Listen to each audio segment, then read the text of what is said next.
Hello friends, എല്ലാവർക്കും പുതിയ വീഡിയോയിലേക്ക് സ്വാഗതം. എല്ലാവർക്കും സുഖമല്ലേ? സുഖമെന്ന് വിചാരിക്കുന്നു. അപ്പം നമ്മളിന്ന് ഉണ്ടാക്കുന്നത് വറുത്തരച്ച സാമ്പാറാണ്. അപ്പോൾ എങ്ങനെയാണ് വറുത്തരച്ച സാമ്പാർ ഉണ്ടാക്കുന്നതെന്ന് നോക്കാം.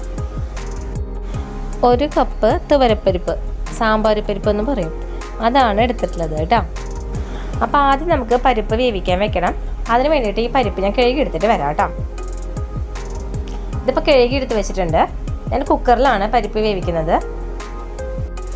അപ്പോൾ പരിപ്പ് വേവിക്കാൻ വേണ്ടിയിട്ട് ഈ ഒരു കപ്പ് കൊണ്ട് 1.5 കപ്പ് വെള്ളമാണ് ഇതിലേക്ക് ഒഴിച്ചു കൊടുക്കുന്നത് കേട്ടോ.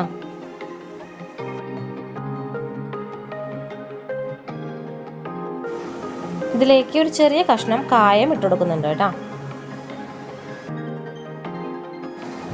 ഇത്രയേ ഉള്ളൂ. ഇനി നമുക്ക് പരിപ്പ് വേവിച്ചെടുക്കാം. കുക്കറിലായതുകൊണ്ട് 3 വിസിൽ പ്രഷർ പോയതിന് ശേഷം നമുക്ക് തുറന്നു നോക്കിയാൽ മതി. സാമ്പാർ ഉണ്ടാക്കാനായിട്ട് ഞാൻ ഈ പച്ചക്കറിയൊക്കെയാണ് എടുത്തിട്ടുള്ളത്. കായ ഇതേപോലെ അരിഞ്ഞെടുത്തിട്ടുണ്ട്. പിന്നെ മത്തങ്ങ,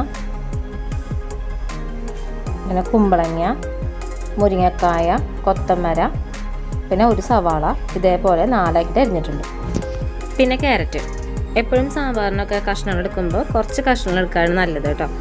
കൂടുതൽ കഷ്ണങ്ങളായി കഴിഞ്ഞാൽ സാമ്പാർ നല്ലപോലെ കുറുകിപ്പോവും. പിന്നെ എടുത്തിട്ടുള്ളത് വെണ്ടക്കായാണ്. വെണ്ടക്കായ ഇതേപോലെ അരിഞ്ഞു വെച്ചിട്ടുണ്ട്. പിന്നെ ഒരു തക്കാളി എടുത്ത് വെച്ചിട്ടുണ്ട് കേട്ടോ. അപ്പോൾ തക്കാളി ഞാൻ ഇതിലേക്ക് അരിഞ്ഞിട്ട് കൊടുക്കുന്നുണ്ട്.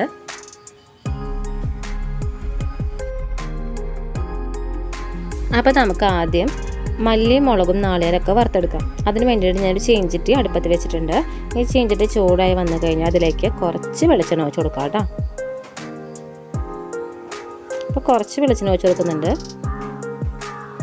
ഇതിലേക്ക് ഒരു കഷ്ണം കായം ഇട്ട് കൊടുത്തിട്ടുണ്ട്. ഈ കായം നല്ലപോലെ മുരിഞ്ഞ് വരട്ടെ കേട്ടോ. എപ്പോഴും കായം നല്ലപോലെ ഈ ടൈമിൽ മുരിച്ചെടുക്കാനായിട്ട് നോക്കാം കേട്ടോ. ഇല്ലെങ്കിൽ നമ്മൾ നാളേരൊക്കെ ഇട്ട് കൊടുത്തു കഴിഞ്ഞാൽ പിന്നെ ഇത് മുരിഞ്ഞ് വരില്ല. പിന്നെ ഇത് മുരിയാണ്ട് കിടക്കുന്നേ ഉള്ളൂ. അപ്പോൾ പരമാവധി ഈ ടൈമിൽ ഇത് കായം നല്ലപോലെ മുരിച്ചെടുക്കുക കേട്ടോ. കായം നല്ലപോലെ മുരിഞ്ഞ് വന്നിട്ടുണ്ട്. ഇനി ഇതിലേക്ക് 1.5 ടേബിൾ സ്പൂൺ മുഴുവൻ മല്ലി ഇട്ട് കൊടുക്കാം. ഞാനിപ്പോൾ ഇത് ലോ ഫ്ലെയിമിലാണ് ഇട്ടിട്ടുള്ളത്. വെളിച്ചെണ്ണ നല്ല ചൂടായിട്ടാണ് ഇരിക്കുന്നത് കേട്ടോ. അതുകൊണ്ടാണ് ലോ ഫ്ലെയിമിലാക്കിയിട്ടുള്ളത്. കേട്ടോ, മല്ലി മൂത്ത് വന്ന് തുടങ്ങിയിട്ടുണ്ട്. അപ്പം മല്ലി മൂത്ത് വന്നിട്ടുണ്ട്. ഇതിലേക്ക് 1.5 ടേബിൾ സ്പൂൺ കടലപ്പരിപ്പ് ഇട്ട് കൊടുക്കുന്നുണ്ട് കേട്ടോ. എന്നിട്ട് ഇത് വീണ്ടും നല്ലപോലെ ഇളക്കി കൊടുക്കാം. ഇതിൻ്റെ ഒപ്പം തന്നെ 1 ടേബിൾ സ്പൂൺ ഉഴുന്നും പരിപ്പും കൂടി ഇട്ട് കൊടുക്കുന്നുണ്ട്. ഇതൊക്കെ നല്ലപോലെ നമുക്ക് വറുത്തെടുക്കാം കേട്ടോ. അപ്പം ഞാനിതിൻ്റെ ഫ്ലെയിം കൂട്ടിയിടാണ്. നമ്മളിട്ടെടുത്തിട്ടുള്ള കടലപ്പരിപ്പും അതുപോലെ തന്നെ ഉഴുന്നും പരിപ്പൊക്കെ പെട്ടെന്ന് മൂക്കാൻ വേണ്ടിയിട്ടാണ് വീണ്ടും ഹൈ ഫ്ലെയിമിൽ ഇട്ട് കൊടുത്തിട്ടുള്ളത്.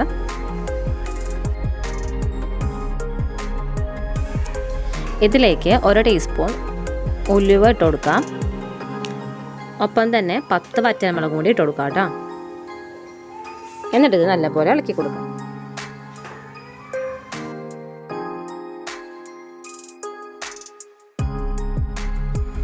ഇതായിട്ടുണ്ട്. ഇതിലേക്ക് ശരിക്ക് വെച്ചിട്ടുള്ള നാളികേരം ഇട്ട് കൊടുക്കാം.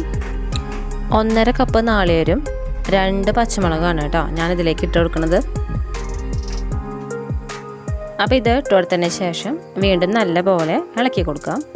ഈ നാളികേരം ഇനി മൂത്ത് വരണം കേട്ടോ. ഏകദേശം ഇളം ചുവപ്പ് നിറമായി വരുന്ന വരെ നമുക്കിത് കണ്ടിന്യൂസ്ലി ഇളക്കി കൊടുക്കാം.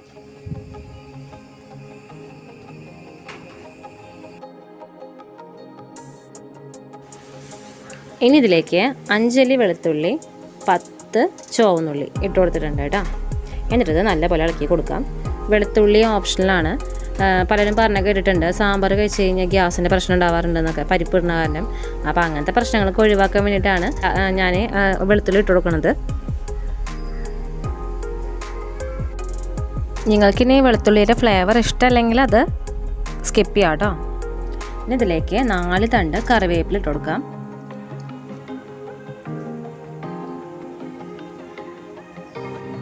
അപ്പം നമ്മുടെ നാളികേരമായി വന്നിട്ടുണ്ട്.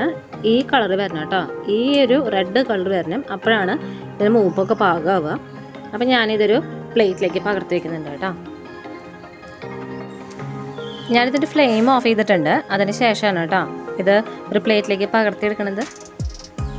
ഈ വറുത്തരച്ച സാമ്പാറിനൊക്കെ നമ്മൾ ഈ നാളികേരമൊക്കെ മൂപ്പിക്കുമ്പോൾ എന്തൊരു സ്മെല്ലെന്നറിയും. നമുക്കിനെ എന്താ പറയുക, കുറേ സാമ്പാർ കൂടി ചോറിനൊക്കെ തോന്നും. അപ്പം ഞാനിതേ ഇതൊരു പ്ലേറ്റിലേക്ക് എടുത്ത് വെച്ചിട്ടുണ്ട്. ഇതിൻ്റെ ചൂടാറിന് ശേഷം നമുക്ക് മിക്സിയിൽ ജാറിലിട്ട് നല്ലപോലെ ഫൈനായിട്ട് അരച്ചെടുക്കാം കേട്ടോ. ആ നാളികേരത്തിനൊക്കെ ചൂടാറി വരുന്ന നേരം കൊണ്ട് നമുക്ക് സാമ്പാർ കഷ്ണങ്ങളൊക്കെ വേവിച്ചെടുക്കാം. അതിന് വേണ്ടിയിട്ട് ഞാനൊരു ഈ ഒരു പാത്രത്തിലാണ് സാമ്പാർ ഞാൻ വെക്കുന്നത്. അപ്പോൾ ആ പാത്രത്തിൽ തന്നെ കഷ്ണങ്ങൾ ഇട്ട് കൊടുത്തിട്ടുണ്ട്. ഇത് വേവിച്ചെടുക്കണം. അപ്പോൾ വേവിക്കാനായിട്ട് ആദ്യം ഈ പച്ചക്കറിയുടെ ഒപ്പത്തിന് വെള്ളം ഒഴിച്ച് കൊടുക്കാം. കണ്ടില്ലേ, ഇതേപോലെ ഒപ്പത്തിന് വെള്ളം ഒഴിച്ച് കൊടുത്തിട്ടുണ്ട്. ഇതിലേക്ക് 1 ടീസ്പൂൺ മഞ്ഞൾപ്പൊടി ഇട്ട് കൊടുക്കാം കേട്ടോ. ഇനി ഇതിലേക്ക് ആവശ്യത്തിന് ഉപ്പിട്ട് കൊടുക്കാം. ഇനി ഇതൊന്ന് മിക്സ് ചെയ്ത് കൊടുക്കാം. അപ്പോൾ ഞാൻ ഈ പാത്രം അടുപ്പത്ത് വെച്ച് കൊടുത്തിട്ടുണ്ട്. ഇനി ഈ കഷ്ണങ്ങളൊക്കെ വെന്ത് വരട്ടെ. അപ്പോൾ ഈ വെന്ത് വരാൻ വേണ്ടിയിട്ട് ഞാൻ അടച്ചു വെച്ചിട്ട് വേവിക്കുകയാണ് ചെയ്യുന്നത് കേട്ടോ. ഒരു പ്ലേറ്റ് വെച്ചിട്ട് അടച്ചു വെച്ചിട്ടുണ്ട്. ഈ പച്ചക്കറി വെന്ത് വരുന്ന നേരം കൊണ്ട് ഇത്ര പുളി, ഒരു ചെറുനാരങ്ങ വലുപ്പമുള്ള പുളിയാണ് എടുത്തിട്ടുള്ളത്. കുറച്ച് വെള്ളത്തിൽ കുതിർക്കാനായിട്ട് വയ്ക്കുന്നുണ്ട്. അപ്പോൾ ഇത് കുതിർന്ന് വരട്ടെ. ഞാൻ സാമ്പാർ ഉണ്ടാക്കുമ്പോൾ എപ്പോഴും സാമ്പാർ കഷ്ണങ്ങളില്ല, അത് വേവിക്കുന്നതിൻ്റെ ഒപ്പം വെണ്ടക്കായ വേവിക്കാറില്ല. അങ്ങനെ വേവിക്കുമ്പോൾ ആകെ വെണ്ടക്കായ വെന്തുടഞ്ഞിട്ട് വരാറ്. അപ്പോൾ അതില്ലാണ്ടിരിക്കാൻ വേണ്ടിയിട്ട് ഒരു പാൻ എടുത്ത് വെച്ചിട്ടുണ്ട്. അതിലേക്ക് കുറച്ച് വെളിച്ചെണ്ണ ഒഴിച്ച് കൊടുക്കുക. ആ വെളിച്ചെണ്ണ ചൂടായി വരുമ്പോൾ നമ്മൾ കഴുകി വെച്ചിട്ടില്ലേ വെണ്ടക്കായ കഷ്ണങ്ങളാക്കിയിട്ട് മുറുക്കി വെച്ചിട്ടുള്ളത്, അത് ഇട്ട് കൊടുക്കാം. എന്നിട്ട് നല്ലപോലെ ഈ വെളിച്ചെണ്ണയിൽ ഒന്ന് വഴറ്റി എടുക്കാം. അപ്പോൾ ഇത് നല്ലപോലെ വേവും ചെയ്യും. എന്നാൽ ആ വെളിച്ചെണ്ണയിലൊക്കെ വറുക്കുമ്പോൾ നല്ലൊരു ടേസ്റ്റുമാണ്. അതിട്ട് കൊടുക്കുമ്പോൾ നമ്മുടെ സാമ്പാർ കഷ്ണത്തിൽ തീരെ വെന്തുടയില്ല. കാരണം സാമ്പാർ കഷ്ണമൊക്കെ വെന്തതിന് ശേഷം നമ്മൾ ഇട്ട് കൊടുക്കുമ്പോൾ ഈ വെണ്ടക്കായ വെന്തുടയില്ല. കഴിക്കാനും ആ വെണ്ടക്കായ കഴിക്കാനും പ്രത്യേക ടേസ്റ്റാണ്. അപ്പോൾ അതിന് വേണ്ടിയിട്ടാണ് ഇങ്ങനെ ചെയ്യുന്നത് കേട്ടോ. വെണ്ടക്കായ ആവാന്ന് പറയുമ്പോൾ ഇപ്പോൾ കണ്ടോ, നമ്മൾ ഇട്ട് കൊടുത്തുള്ള വെണ്ടക്കായ കളറാവില്ല. അത് കണ്ടോ ചെറുതായിട്ട് വാടിയതിൻ്റെ ഒരു ഷെയ്ഡ് വന്നതാണ്. അപ്പോൾ ആയിട്ടുണ്ട്. ഞാനിതിൻ്റെ ഫ്ലെയിം ഓഫ് ചെയ്യാണ്. അപ്പോൾ സാമ്പാർ കഷ്ണം അല്ലാതും ഞാൻ നോക്കിയപ്പോൾ വെന്ത് വന്നിട്ടുണ്ട് കേട്ടോ. ഇല്ലേ, കാണുമ്പോൾ മനസ്സിലാവണില്ലേ, വെന്ത് വന്നിട്ടുണ്ട്. ഇതിലേക്ക് നമ്മൾ പുളി വെള്ളത്തിട്ട് വെച്ചിട്ടില്ലേ കുതിർക്കാനായിട്ട്, അത് പിഴിഞ്ഞിട്ടുള്ള വെള്ളം ഒഴിച്ചു കൊടുക്കാം. ഞാനിപ്പോൾ മെഷർമെൻറ്റ് കപ്പ് വെച്ചിട്ട് അളന്നപ്പോൾ എനിക്ക് 1.5 കപ്പ് വെള്ളമാണ് കിട്ടിയിട്ടുള്ളത്. അത് നമ്മൾ ആദ്യത്തെ വട്ടവും പിഴിഞ്ഞ് പിന്നെ പുളി പിഴിയുന്നതിനെന്ന് അറിയാലോ, ഒരു വട്ടം കൂടി എക്സ്ട്രാ വെള്ളം എടുത്തിട്ട് വീണ്ടും പിഴിഞ്ഞിട്ട് അങ്ങനെ 2 വട്ടം പിഴിഞ്ഞിട്ട് കിട്ടിയിട്ടുള്ള വെള്ളമാണ് 1.5 കപ്പ് വെള്ളം. ഇനി ഈ പുളി വെള്ളത്തിൽ കിടന്നിട്ട് നല്ല പോലെ ഇത് തിളച്ച് വരണം. ഈ പുളിക്കൊരു റോ സ്മെൽ ഉണ്ടാവും, റോ ടേസ്റ്റ് ഒക്കെ ഉണ്ടാവും. അപ്പോൾ അത് പോകണം. അതിന് പോകാൻ വേണ്ടിയിട്ട് നല്ല പോലെ ഇത് കിടന്ന് തിളയ്ക്കണം. തിളച്ച് പറ്റേട്ടോ. അപ്പോൾ നാളികേരത്തിൻ്റെ ചൂടൊക്കെ അറിയിട്ടുണ്ട്. ഞാനിതൊരു മിക്സിയുടെ ജാറിലേക്ക് ഇട്ട് കൊടുക്കുകയാണ്. ആദ്യം ഇതൊന്ന് പൊടിച്ചെടുത്തതിന് ശേഷമാണ് വെള്ളം ഒഴിച്ചിട്ട് അരച്ചെടുക്കുന്നത്. കണ്ടില്ലേ, ഇതേപോലെ പൊടിച്ചെടുത്തിട്ടുണ്ട്.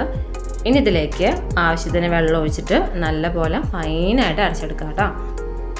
അങ്ങനെ ചെയ്യുമ്പോൾ നല്ല പോലെ ഇത് അരഞ്ഞ് കിട്ടും. കണ്ടില്ലേ, നല്ല പോലെ അരഞ്ഞ് കിട്ടിയിട്ടുണ്ട്. ഇനി ഇതും കൂടി ഞാൻ ഇതേപോലെ പൊടിച്ച് അരച്ചിട്ട് ശേഷം കാണിച്ചു തരാം. കണ്ടില്ലേ, നല്ല പോലെ അരച്ചെടുത്തിട്ടുണ്ട്. ഇതിൽ കുറച്ച് വെള്ളം ഞാൻ ഒഴിച്ചിട്ടുണ്ട്. അത് എങ്ങനെയാണെന്ന് വെച്ചാൽ നമ്മുടെ മിക്സിയിൽ ജാറിലൊക്കെ ഉണ്ടാവില്ലേ, കുറച്ച് അരച്ചിട്ട് ബാക്കി ഉണ്ടാവില്ല. അപ്പോൾ അതിന് വേണ്ടി അത് മൊത്തം കിട്ടാൻ വേണ്ടി കുറച്ച് വെള്ളം ഒഴിച്ചിട്ട് ഇതിലേക്ക് ഒഴിച്ചത് മാത്രം.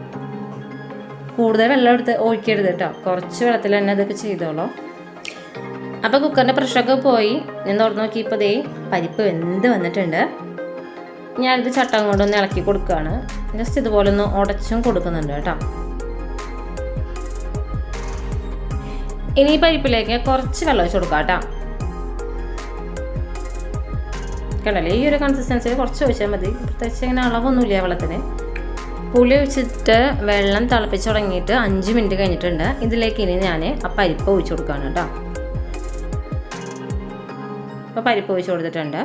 അതിനുശേഷം ജസ്റ്റ് ഒന്ന് ചട്ടം കൊണ്ടൊന്ന് നമുക്ക് നല്ലപോലെ ഇളക്കി കൊടുക്കാം.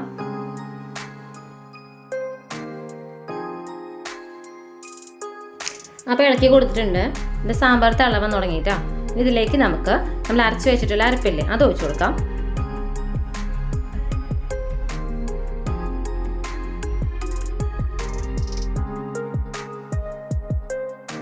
ഇനി ഇത് നല്ല പോലെ ഇളക്കി കൊടുക്കാം കേട്ടോ. ഞാനിപ്പോൾ സാമ്പാറിലേക്ക് കുറച്ച് വെള്ളം ഒഴിച്ചു കൊടുക്കുന്നുണ്ട്.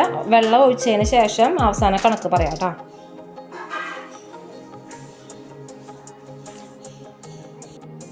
ഞാനിപ്പോൾ എടുത്തിട്ടുള്ള പരിപ്പിൻ്റെ കണക്കും എല്ലാം കൂടിയിട്ടാണ് 2.5 കപ്പ് വെള്ളമാണ് ഒഴിച്ചു കൊടുത്തിട്ടുള്ളത് കേട്ടോ. മെഷർമെൻ്റ് കപ്പ് കൊണ്ട് അളന്നെടുക്കുമ്പോൾ 2.5 കപ്പ് വെള്ളമാണ് എല്ലാം കൂടി ഒഴിച്ചിട്ടുള്ളത്. അതുകൂടാണ്ട് നമ്മൾ പുളിക്ക് വെള്ളമില്ലേ, അത് വേറെയുണ്ട്. പിന്നെ നമ്മൾ മിക്സിയുടെ ജാറിൽ കുറച്ച് വെള്ളം അങ്ങനെയൊക്കെ എടുത്തിട്ടുണ്ടായിരുന്നില്ലേ, അങ്ങനെ അതൊക്കെ വേറെ വെള്ളം കേട്ടോ. അതൊക്കെ ഇത് കൂട്ടണില്ല, അതൊന്നും കൂട്ടാനാണ് പറഞ്ഞത്. 2.5 കപ്പ് വെള്ളമാണ് ഞാൻ ഒഴിച്ചു കൊടുത്തിട്ടുള്ളത് കേട്ടോ. ഇനി ഇതിലേക്ക് വാട്ടി വെച്ചിട്ടുള്ള വെണ്ടക്കായില്ലേ, അതിട്ട് കൊടുക്കാം കേട്ടോ.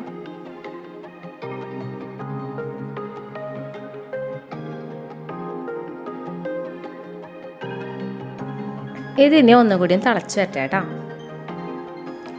ഈ ടൈമിൽ ഉപ്പൊക്കെ കറക്റ്റ് അല്ലേന്ന് നോക്കിയിട്ട് അതിട്ട് കൊടുക്കാം കേട്ടോ. ഞാൻ നോക്കിയപ്പോൾ എൻ്റെ കയ്യിൽ ഇച്ചിരി ഉപ്പ് കുറവുണ്ട്, അപ്പോൾ അതിനനുസരിച്ച് ഉപ്പ് ഇട്ട് കൊടുത്തിട്ടുണ്ട്. എന്നിട്ട് വീണ്ടും നല്ലപോലെ ഇളക്കി കൊടുക്കാം.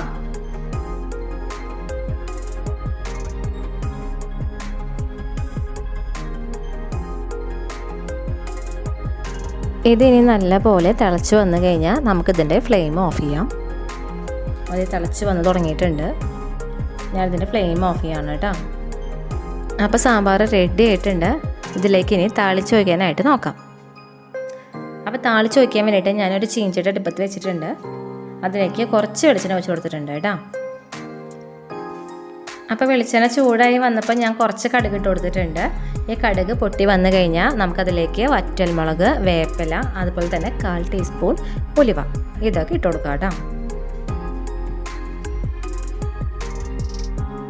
അപ്പോൾ വറ്റൽമുളകും വേപ്പില ഇട്ട് കൊടുത്തിട്ടുണ്ട്. ഇത് ഇനി ഒന്ന് ഇളക്കി കൊടുക്കാം. ഇതിലേക്ക് 1/4 ടീസ്പൂൺ ഉലുവ ഇട്ട് കൊടുത്തിട്ടുണ്ട്. എന്നിട്ട് വീണ്ടും നല്ലപോലെ ഇളക്കി കൊടുക്കാം. അപ്പോൾ ഇതായിട്ടുണ്ട്. നമുക്കിത് സാമ്പാറിലേക്ക് ഒഴിച്ചു കൊടുക്കാം കേട്ടോ. അപ്പോൾ നമ്മുടെ വറുത്തരച്ച സാമ്പാർ റെഡി ആയിട്ടുണ്ട്. ഞാനിതൊന്ന് ഇളക്കി കൊടുത്തിട്ടുണ്ട് കേട്ടോ. അപ്പം ഞാനിതിൻ്റെ ടേസ്റ്റ് ചെയ്തിട്ട് പറയാം കേട്ടോ.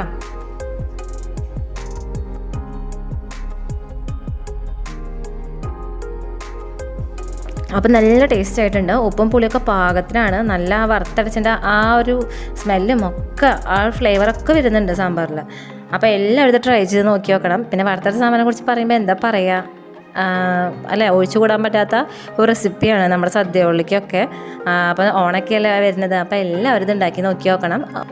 സാമ്പാർ പൊടി വെച്ചിട്ടുണ്ടാക്കുന്ന സാമ്പാറും വറുത്തരച്ച സാമ്പാറും കഴിക്കുമ്പോൾ നമുക്കറിയാം രണ്ടും 2 ഡിഫറെൻറ്റ് ടേസ്റ്റാണ്. സാധാരണ ദിവസങ്ങളിലൊക്കെ നമ്മൾ സാമ്പാർ ഉണ്ടാക്കുകയാണെങ്കിൽ ഏകദേശം പേരും സാമ്പാർ പൊടി വെച്ചിട്ടുള്ള സാമ്പാറായിരിക്കും ഉണ്ടാക്കുന്നുണ്ടാവുക. പിന്നെ വറുത്തരച്ച സാമ്പാറിനേക്കാളും പെട്ടെന്ന് ഉണ്ടാക്കാൻ പറ്റുന്ന അതാണല്ലോ. അപ്പോൾ വിശേഷ ദിവസങ്ങളിൽ നമ്മൾ പരമാവധി വറുത്തരച്ച സാമ്പാറൊക്കെ വെക്കാൻ നോക്കുക. അപ്പോൾ വെക്കുകയാണെങ്കിൽ ഇതുപോലെ ഉണ്ടാക്കി നോക്കി നോക്കണം. അപ്പോൾ ഇഷ്ടമായെങ്കിൽ ഫീഡ്ബാക്ക് കമൻറ്റ് ചെയ്യാൻ മറക്കരുത്. അപ്പോൾ എല്ലാവർക്കും ഈ വീഡിയോ ഇഷ്ടമായി എന്ന് കരുതുന്നു. ഇഷ്ടമായെങ്കിൽ ലൈക്ക് ചെയ്യുക, ഷെയർ ചെയ്യുക, കമൻറ്റ് ചെയ്യുക, സബ്സ്ക്രൈബ് ചെയ്യുക. ഞാൻ ചെയ്ത വീഡിയോസിൽ എന്തെങ്കിലും ഡൗട്ട്സ് ഉണ്ടെങ്കിൽ എനിക്ക് കമൻറ്റ് ചെയ്താൽ മതി. അപ്പോൾ ഞാൻ അതിന് റിപ്ലൈ തരുന്നതായിരിക്കും കേട്ടോ. അതുപോലെ സബ്സ്ക്രൈബ് ചെയ്യാത്തവരാണ് വീഡിയോ കാണുന്നതെങ്കിൽ സബ്സ്ക്രൈബ് ചെയ്യാൻ മറക്കരുത്. സബ്സ്ക്രൈബ് ബട്ടനടുത്തുള്ള ബെല്ലൈക്കണിൽ ക്ലിക്ക് ചെയ്യുമ്പോൾ വരുന്ന ഓൾ ബട്ടണിൽ ക്ലിക്ക് ചെയ്യുകയാണെങ്കിൽ ഞാനിടുന്ന പുതിയ വീഡിയോസിൻ്റെ നോട്ടിഫിക്കേഷനൊക്കെ ഞങ്ങൾക്ക് കിട്ടുന്നതായിരിക്കും കേട്ടോ. അപ്പോൾ എല്ലാവർക്കും പുതിയൊരു വീഡിയോ ആയി വരുന്നവരെ നന്ദി, നമസ്കാരം.